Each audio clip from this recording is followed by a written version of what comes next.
வணக்கம். ரொம்ப நாள் கழிச்சு ஒரு ஈவெண்ட் பண்ணலாம் எங்கள் டீம் டிசைட் பண்ணாங்க. எங்கே ஈவெண்ட் பண்ணலான்னு டிசைட் பண்ணும்போது ஓமானுக்கு போய் ரொம்ப வருஷம் ஆகுது, ஓமானுக்கு போகலான்னு டிசைட் பண்ணாங்க. இந்த வாட்டி 15th மே அன்னைக்கு சலாலாலையும் 16th மே மஸ்கட்லேயும் ஈவெண்ட் பண்ணுறதா டிசைட் பண்ணியிருக்காங்க. ஸோ சலாலாலையும் மஸ்கட்லேயும் உங்களை சந்திக்கிறேன். இந்த வீடியோட டிஸ்கிரிப்ஷனில் அந்த கூகுள் ஃபார்ம் இருக்குது. அந்த கூகுள் ஃபார்ம் ஃபில் பண்ணி அனுப்பிச்சிங்கன்னா எங்கள் டீம் உங்களை கான்டாக்ட் பண்ணுவாங்க. வணக்கம். மீண்டும் மணிப்பேச்சில் உங்களெல்லாம் சந்திப்பதில் எனக்கு மிக்க மகிழ்ச்சி. நிறைய பேர் கேட்டிருக்கீங்க, நான் காஷ்மீரை பற்றி ஏன் பேசுகிறேன்னு. இது பிஸ்னஸ் சேனல்.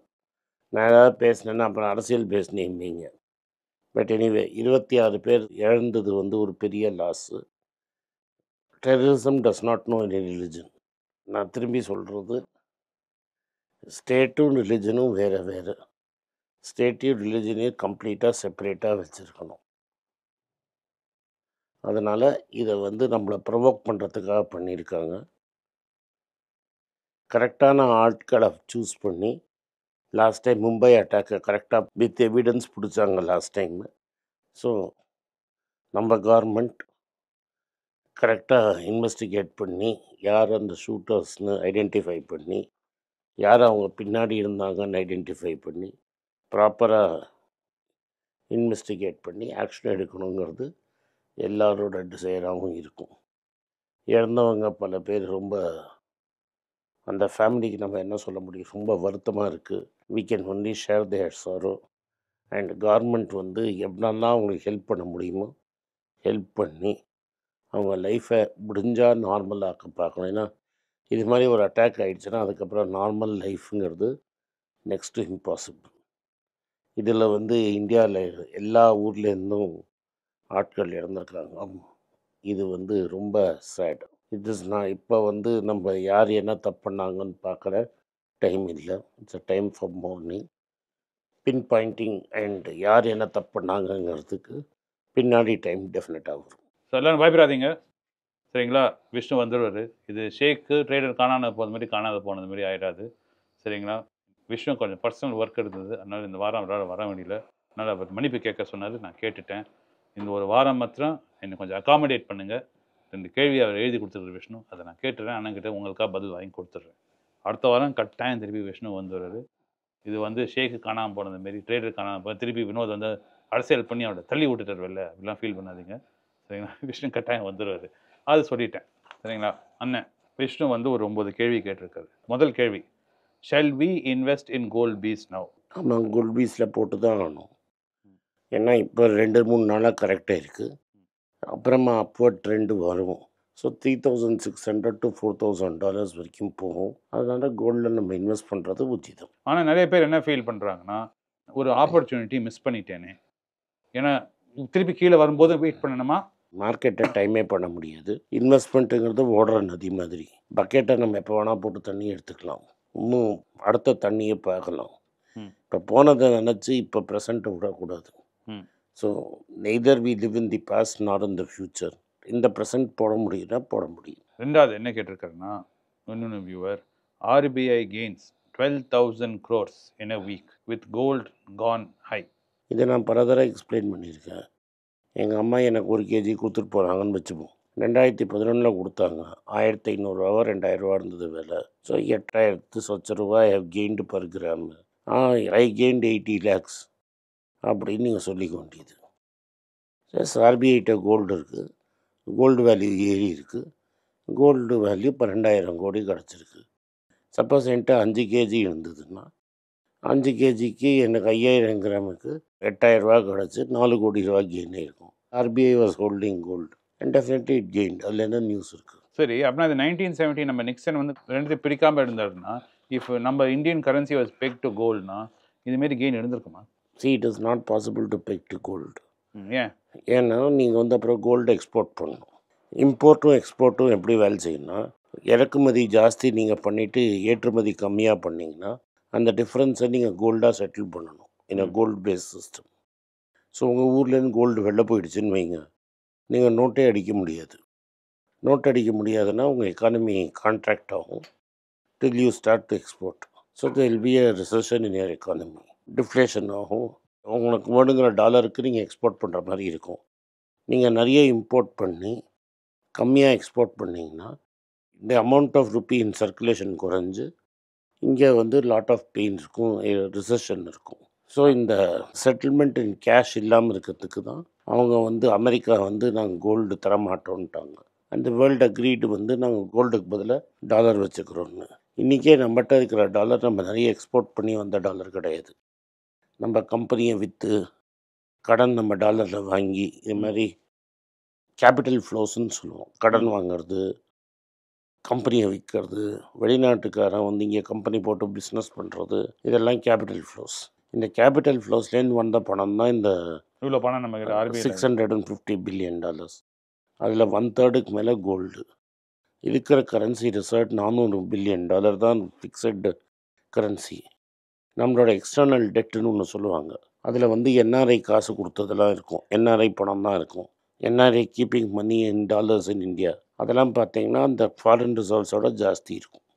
இந்த கோல்டு ரிசர்வ்ஸை கழிச்சிட்டு மீதி இருக்கிற கரன்சி ரிசர்வ்ஸையும் அதையும் கம்பேர் பண்ணிங்கன்னா டெட்டு ஜாஸ்தி. இப்போ என்ஆர்ஐ எல்லோரும் ஒரே சமயத்தில் டாலரை வெளிநாட்டுக்கு எடுத்துன்னு போகிறேன், எஃப்ஐஐ எல்லா டாலரையும் எடுத்துகிட்டு ஒரே நாளில் போகிறேன்னா ரூபா ப்ரெஷரில் பயங்கரமாக வரும். ஸோ இது 1970 டாலர் கோல்டு பிக் ஆகும்போது அதுக்கு முன்னாடி வந்து 1945 முன்னாடி பிரிட்டிஷ் பவுண்ட் ரிசர்வ் கரன்சியாக இருந்திருக்கு, கரெக்டா? 1920s and 30s இருந்தது. அப்போ கோல்டு பெக்டாக தான் இருந்திருக்கு. இதுமாரி சூழ்நிலையில் இருக்கும்போது நீங்கள் சொல்கிறது உண்மையாக இருக்குன்னா மோர் ஃப்ரீடம், கேபிட்டல் ஃப்ளோஸ் வந்து இன்னும் ஜாஸ்தியாக வரும். நீங்கள் நோட் இஷ்டத்துக்கு பிரிண்ட் அடிக்கலாம். ரொம்ப ஃப்ளெக்சிபிலிட்டி கண்ட்ரிக்கு வருதுன்னா ஏன் 1970s இது ஆச்சு? ஏன் முன்னாடி இது வேர்ல்ட் ஹஸ் பீரியாடிக்லி நீங்கள் ஹிஸ்ட்ரி ஆஃப் தி வேர்ல்டு நீங்கள் லியாக்கத் அஹ்மத்னு ஒருத்தவன் புஸ்தகம் எழுதியிருக்கான். அதை நீங்கள் படிச்சிங்கன்னா உங்களுக்கு புரியும். எப்போல்லாம் ரொம்ப ப்ராப்ளம் வந்திருக்கோ கோல்டு ஸ்டாண்டர்ட் விட்டு வெளில போயிருக்காங்க. ஆயிருக்குது கோல்டு ஸ்டாண்டர்ட் விட்டு வெளில போய் திரும்பி கோல்டு ஸ்டாண்டர்டுக்குள்ளே வருவோம். ஏன் திரும்பி வருவோம்? ஏன்னா நாங்கள் currency was treated as a property. Okay. So it must be peg to கோல்டுன்னு இருந்தது. பர்மனெண்ட்டாக கோல்டை விட்டு வெளில போனது 1971. இப்போதைக்கு அப்புறம் திரும்பி போகிறதுக்கு வாய்ப்பு இருக்கா? இப்போ போச்சுன்னா வேர்ல்டு எக்கானமியை கொலாப்ஸ் ஆகிடும். ஏன்னா உங்களால் அவ்வளோ கோல்டே கிடையாது, நீங்கள் அவ்வளோ நோட் அடிச்சிருக்கீங்க. ஆர் யூ கேன் பெக். இப்போ $36 டு அவுன்ஸ் ஆஃப் கோல்டு போக முடியாது. $3500, $4000 அப்படின்னு சொல்லி அந்த பெக்கை வைக்கலாம். What was $36 will be pegged at $4000. ஆமாம். ஆனால் அந்த ஹாஃப் த வேர்ல்ட் ப்ராப்ளம் வரதே வந்து இப்போ அமெரிக்கா கையில் எவ்வளோ சக்தி இருக்கிறதுனால ஏன் உலகத்தில் எல்லா கண்ட்ரிஸும் அக்ரி பண்ணிட்டு ஒரு புது கரன்சி போட்டு அதை கோல்டுக்கு பெக் பண்ணி நாங்கள் எல்லாரும் இந்த கரன்சி யூஸ் பண்ணிக்கிறோம் சொல்ல வேண்டியதானே? 1000 குத்தம் இருக்குது. நீ ரைட்டாக தப்பா அவன் ரைட்டாக தப்பாங்கிற அர்த்தம் matter. You and Pakistan are not able to sit and work together ஒரு last 75 years. Bangladesh on and off relationship. இவங்களோடையே அவங்களால செட்டில் பண்ண முடியாத போது உலகத்தில் இருக்கிற எல்லா நாடும் எப்படி செட்டில் பண்ணணும்? ஸோ யூஎஸ் டாலர் எவ்வளோ வேணால் பிரிண்ட் பண்ண முடியும்னால தான் திருப்பி நம்ம வேர்ல்டில் வந்து டிப்ரெஷன் வராமல் இருக்கிறதுக்கு சொல்கிறாங்க. அது உண்மையா? உண்மை. பிகாஸ் ரிசெஷன் வரும்போது it is federal reserve prints more money. Note அடிக்கிறாங்க கஷ்டம் வராமல் இருக்கிறதுக்கு. அப்படி தான் கஷ்டத்தை இத்தனை நாள் காப்பாற்றிருக்காங்க. 2008 அப்படி தான் காப்பாற்றினாங்க. 2000 கோவிட் போது தான் காப்பாற்றினாங்க. என்ன டிஃப்ரென்ஸ்னால் 2018 government transferred money to everybody. அதுக்கு முன்னாடி என்ன ஆகும்னா நீ நோட் அடிக்கிறச்ச யார் ஹார்ட் அசெட் வச்சுருக்கானோ அவன் மோர் பணக்காரன் ஆகிடுவான். ஓகே. இப்போ நீ ஆல்ரெடி லேண்டு பில்டிங் கோல்டுன்னு வச்சுருக்கேன்னா by sitting tight you will become more and more richer. So உங்களோட பணவீக்கத்தோட ஃபாஸ்ட்டாக அவங்க அசெட் ப்ரைஸ் க்ரோ ஆகும். ஸோ பணவீக்கத்தோட உங்கள் அசெட் ப்ரைஸ் ஃபாஸ்ட்டாக க்ரோ ஆச்சுன்னா இன்னும் ஆட்டோமேட்டிக்லி யூ வில் பிகம் ரிச்சர்ல. சரி, இது நீங்கள் சொல்கிறது உண்மையாக இருந்ததுன்னா ட்ரம்ப் வந்து இவ்வளோ டேரிஃப்லாம் பண்ணாமல் இன்னும் நோட் பிரிண்ட் பண்ணி கொடுத்துருக்கலாமே கவர்மெண்ட்டுக்கு. டேரிஃபே போடாமல் அமெரிக்காவில் வந்து பணம் இல்லாத கஷ்டம்னா அவங்க உடனே பிரிண்ட் பண்ணி பணம் இல்லாத கஷ்டமே கிடையாது. அமெரிக்காவில் என்ன ப்ராப்ளம்னா இப்போ டேவிட் ஹியூம்னு ஒருத்தர் இருந்தார். ஆடம் ஸ்மித்துக்கு அப்புறம் அவர் தான் கன்சிடர்டு கிரேட்டஸ்ட் எக்கனாமிக்ஸ்ட். காம்படிட்டிவ் அட்வான்டேஜ்னு இருக்குது. ஒரு ஊருக்கும் ஒரு காம்படிட்டிவ் அட்வான்டேஜ் இருக்குது. America became a completely service economy. So manufacturing is no more their competitive advantage. That went to China. So it designed in America, made in China, made a lot of sense. Service economy என்ன ப்ராப்ளம்னா நீங்கள் படித்து குவாலிஃபைடாக இருந்தால் தான் உங்களுக்கு வேலை கிடைக்கும். தி higher you are qualified the more you will be paid.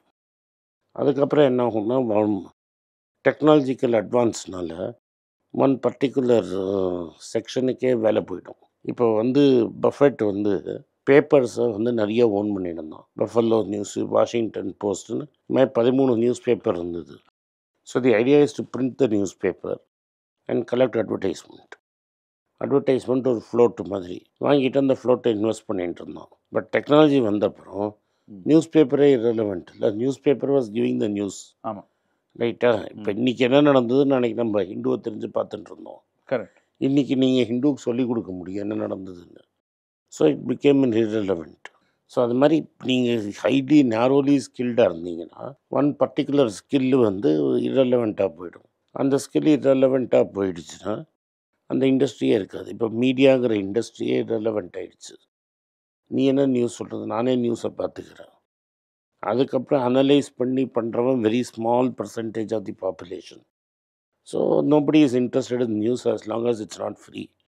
So when you get free, எது ஒரிஜினல் நியூஸ் எது டூப்ளிகேட் நியூஸ்ன்னு உனக்கு புரிஞ்சிருக்கணும். அதெல்லாம் எல்லாம் ரொம்ப கம்மி. ஆமாம். ஸோ பஃபெட் என்ன பண்ண புக்கு இதெல்லாம் விற்றுட்டான். எது நியூஸ் பேப்பர்லாம் விற்றுட்டான். எல்லா நியூஸ் பேப்பரும் விற்றுட்டான். ஸோ இந்த சர்வீஸ் எக்கானமிங்கிறது it will get better and better and better and better. It will get more narrow at the top. So America does not manufacture much anymore. நம்ம ஒன்றும் பண்ணதில்லை. எல்லாம் வெளியிலேருந்து வருது. Cheaper to do it outside because your labour is costly. So lot of white men who are in their 50s don't have a job. அவங்களோட frustration தான் ட்ரம்ப்பை elect பண்ணியிருக்காரு. ட்ரம்ப் என்ன சொல்லியிருக்காரு, I will bring manufacturing back again. எப்படியா கொண்டு வந்துடுறேன். ஆமாம், அதுதான் இந்த டேரிஃப் போட்டோன்னா cost will become so much, அமெரிக்காலேயே மேனுஃபேக்சர் பண்ணிடலாம் அப்படிங்கிற idea. But the problem is இந்த மேனுஃபேக்சர் பண்ணுறதுக்கு பல வருஷங்கள் ஆகும். அதுக்குள்ளே விலைவாசி ஏறும், இன்ட்ரெஸ்ட் ரேட் ஏறும், பல விஷயங்கள் நடக்கும். கரெக்ட். ஸோ நீங்கள் இப்போ சர்வீஸ் எக்கானமி யூஎஸ் அப்படி பற்றி என்னென்ன எக்ஸ்பிளைன் பண்ணிங்க. நம்ம இந்தியாவும் அதே நிலையில் தான் இருக்கும். இப்போ வந்து நம்மளும் அப்படியே நிறைய பேர் முக்கால்வாசி படித்தவங்கலாம் இப்போ ஐடி சர்வீசஸ் தான் இருக்கும். இப்போ இந்த ஏஐ வந்ததுனால இந்த மீடியா இண்டஸ்ட்ரி வந்து டேமேஜ் ஆகிடுச்சுன்னு நீங்கள் ஆன்லைன் வந்ததுனால இப்போ ஹிந்து யாரும் படிக்கிறதில்லை. கரெக்ட், அது உண்மை ஒத்துக்கிறோம். இப்போ ஏஐ வர்றதுனால இதுவுமே நம்ம முக்கால்வாசி பேர்லாம் இப்போ நம்ம ஐடி சர்வீசஸ் வேலை தான் இருக்கும்.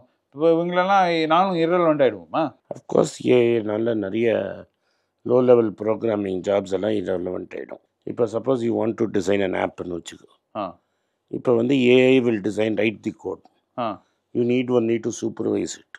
ஏஐ வந்து கோடு எழுதிடும், பார்த்துக்கணும், பார்த்து டீபக் பண்ணி உனக்கு என்னெல்லாம் சேஞ்சஸ் வேணுமோ அதை மட்டும் பண்ணால் போதும். இப்போ வந்து வெப்சைட்டே வந்து ஏஐ டிசைன் பண்ணி கொடுத்துரும்.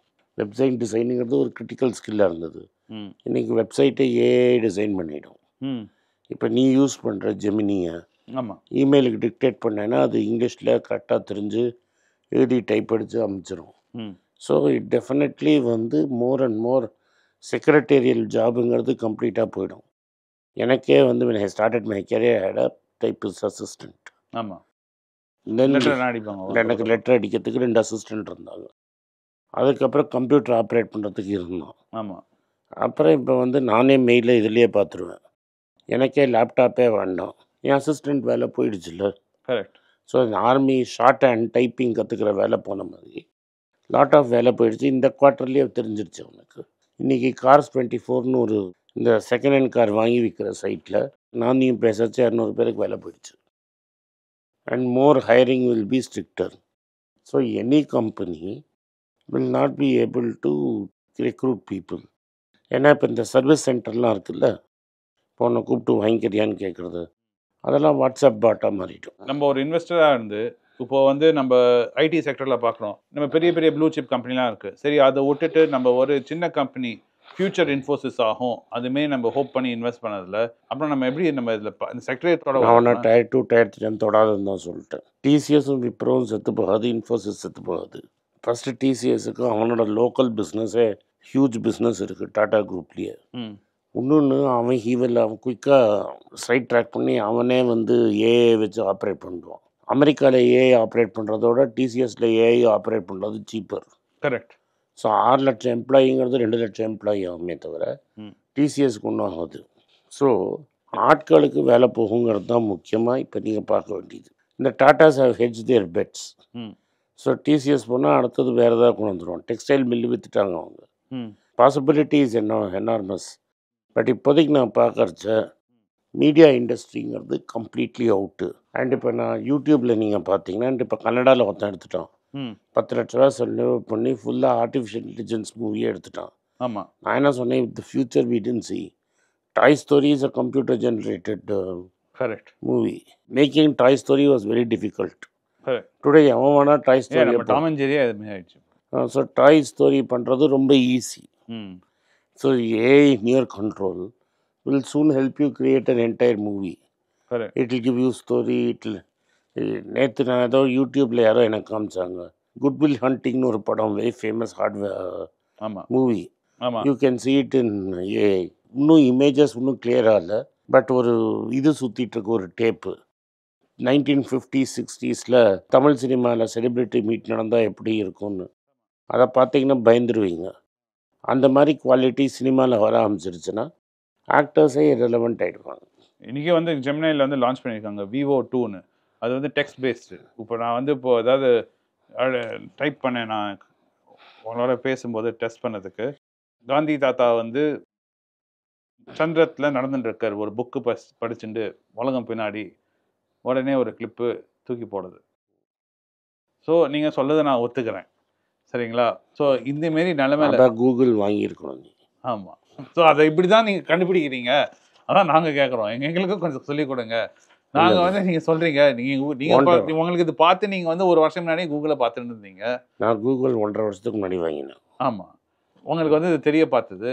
எங்களுக்கு வந்து இப்போ ஸ்பந்தனா ஸ்பூர்த்தி வந்து 19% இருக்குது, சரிங்களா? அப் 50% in 7 days.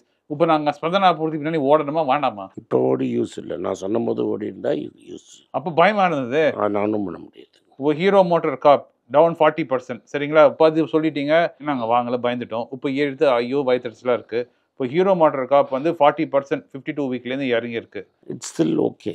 நீங்கள் என்ன ஃபீல் பண்ணுறீங்க? ஆனால் நீங்கள் ஒரு வீடியோவில் சொல்லியிருக்கீங்க, டிவிஎஸ் வந்து அவன் வந்து இல்லை ஹீரோவில் என்ன ப்ராப்ளம் சொல்லிடுறேன். He does not have a product to sell. அவனால் ஒரு ப்ராடக்ட் ரெடி பண்ணி R&D பண்ணி ஒரு புது மோட்டார் சைக்கிள்லாம் பண்ணுறதுக்கு ரொம்ப கஷ்டம். அவன் பண்ணதெல்லாம் ஃபெயில் ஆகிடுச்சு. டிவிஎஸ் அண்ட் பஜாஜ் சக்சீட் ஆகிடுச்சு. ஸோ அவன் என்ன பண்ணுவான்னா, ஏத்தர் மாதிரி ஒரு கம்பெனியை வாங்கிடுவான். Ather he's resisting. 45% அவன் வச்சுருக்கான். இன்னொரு 10% யாராவது விற்றாங்கன்னா வாங்கி இவன் he'd will make you subsidiary. So அதனால தான் ஏத்தர் குயிக்காக ஐபிஓ போடுறாரு. ஏன்னா அந்த ஐபிஓ போட ஆரம்பிச்சிருக்காங்க. ஆமாம், நான் நேற்றே சொன்ன மாதிரி ஏத்தர் ஐபிஓக்கு பதிலாக நீங்கள் ஹீரோ மோட்டார் கார்ப் வாங்குறது பெட்டர். ஸோ உங்களுக்கு ஏத்தர் மேலே ஆசை இருந்தால் ஹீரோ மோட்டார் வாங்கினா பெட்டர். ஆமாம், ஏன்னா இப்போ ப்ரைஸ் பேண்ட் அவங்க போட ஐபிஓவில் வந்து நீங்கள் ஹீரோ மோட்டர் மூலமே வாங்கியது பெட்டர். ஆனால் ஏத்தரோட ப்ரைஸ் வந்து 300 ரூபாங்கிறான், இது வந்து 3000 சில்லற ரூபாய் இருக்குது. நீங்கள் என்ன இப்படி சொல்கிறீங்க? There is a lot. Hero ஃபின்கார்ப்னு ஒரு கம்பெனி கிடைக்கிறது, எனர்ஜி கம்பெனி ஒன்று கிடைக்கிறது, மோட்டார் சைக்கிள் ஒன்று கிடைக்கிறது, ஏத்தரில் பாதி ஹோல்டிங்கும் கிடைக்கிது. எக்ஸிஸ்டிங் டிவிடெண்ட் பேயிங் கம்பெனி இது. எனவே இந்த வீடியோ பார்த்ததுக்கு மிக்க நன்றி. இந்த வீடியோ உங்களுக்கு பிடிச்சிருந்தா வீடியோவை லைக் பண்ணுங்கள், எங்கள் சேனலை சப்ஸ்கிரைப் பண்ணுங்கள், பெல் நோட்டிஃபிகேஷன் தட்டுங்க. இந்த வீடியோவை உங்கள் சொந்தக்காரங்களுக்கும் ஃப்ரெண்ட்ஸுக்கும் அனுப்புங்க, அவங்கள பார்க்க சொல்லுங்கள். மற்ற லாங்குவேஜ் ஃப்ரெண்ட்ஸ் இருந்தாங்கன்னா, ஹிந்தியில் பார்க்குறவங்களுக்கு பைசா போல்தா ஹை, கன்னடாவில் பார்க்குறவங்களுக்கு மணி மாத்து, தெலுங்கில் பார்க்குறவங்களுக்கு மணி மாத்துலு, அண்ட் மலையாளம் தான் வேணுங்கிறவங்களுக்கு மணி பேஜ் மலையாளம், வேரியஸ் லாங்குவேஜஸில் சேனல் ஸ்டார்ட் பண்ணியிருக்காங்க டீம். சப்போர்ட் பண்ணுங்கள். உங்களுக்கு அந்த லாங்குவேஜ் தெரிஞ்சால், இல்லாட்டா உங்கள் ஃப்ரெண்ட்ஸுக்கு அந்த லாங்குவேஜ் தெரியும்னா அவங்கள்ட்ட அனுப்புங்க. நன்றி, வணக்கம். எனக்கு ஒரு விஷயத்தை அட்டென்ஷனுக்கு கொண்டு வந்திருக்காங்க. என்னோட ஏஐ ஜென்ரேட்டட் இமேஜை பார்த்து யாரோ ட்ரேடிங்க்கு பணம் கொடுத்து ஏமாந்துருக்காங்க. ப்ளீஸ், உங்களுக்கு நான் பல தடவை சொல்லிட்டேன், இப்பவும் சொல்கிறேன், நான் யார்கிட்டையும் பணம் டைரெக்டாக வாங்குறது இல்லை, அப்பாயின்மெண்ட் பார்க்குறதே கிடையாது. அதனால் என்னை பார்க்கலான்னு யாராவது காசு கேட்டாலும் இல்லைன்னு சொல்லிவிடுங்க. அடுத்தது ஒரு இமெயில் ஐடி இருக்குது, அதில் போட்டால் எங்கள் டீம் கான்டாக்ட் பண்ணுவாங்க. அது டைம் ஆகுதுன்னா வினோதோட இன்ஸ்டாகிராம் அக்கௌண்ட்டில் வினோத்திட்ட மெசேஜ் பண்ணுங்க. அவன் என் தம்பி, அதுலேயும் அவன் காசு கேட்க மாட்டான். காசு கேட்குறாங்கன்னா ஏமாறுறீங்க. யார் என்ன சொன்னாலும் கம்பெனிக்கு செபி அல்லது IRDA அல்லது RBI ரெஜிஸ்ட்ரேஷன் இருக்கணும். இந்த 3 ரெஜிஸ்ட்ரேஷன் ஏதாவது இருந்தால் தான் உங்களோட பணத்தை நீங்கள் கொடுக்கணும். நீங்கள் இன்கேஸ் ஆஃப் இன்சூரன்ஸ் டைரெக்டாக இன்சூரன்ஸ் கம்பெனிக்கு தான் கொடுக்கணும். இன்கேஸ் ஆஃப் ட்ரேடிங் நீங்களே புரோக்கர்கிட்ட போட்டு ட்ரேட் பண்ணணும். மியூச்சுவல் ஃபண்டும் கம்பெனிக்கு தான் கொடுக்கணும். த்ரூ எக்ஸ்சேஞ்சு நீங்கள் வாங்கிக்கலாம். இதெல்லாம் எதுக்கு நான் உங்களுக்கு சொல்கிறேன்னா, யாரையாவது சொல்கிறாங்கன்னு நம்பி ஏமாறாதீங்க. உங்களுக்காக நான் ட்ரேட் பண்ண முடியாது, அது இல்லீகல். நான் ட்ரேடும் பண்ணுறது கிடையாது. அதனால் ட்ரேடிங் ப்ராஃபிட் பண்ணி தரேன்னு சொல்கிறது ஏமாத்தல். எனக்கு ட்ரேடிங் பண்ண தெரியாது. என் பேரை சொல்லி ட்ரேட் பண்ணி உங்களுக்கு ப்ராஃபிட் ஷேரிங்னா ஃப்ராடு, ஏமாற்றம். நான் யார்கிட்டையும் காசு கேட்கல, கேட்கவும் மாட்டேன்.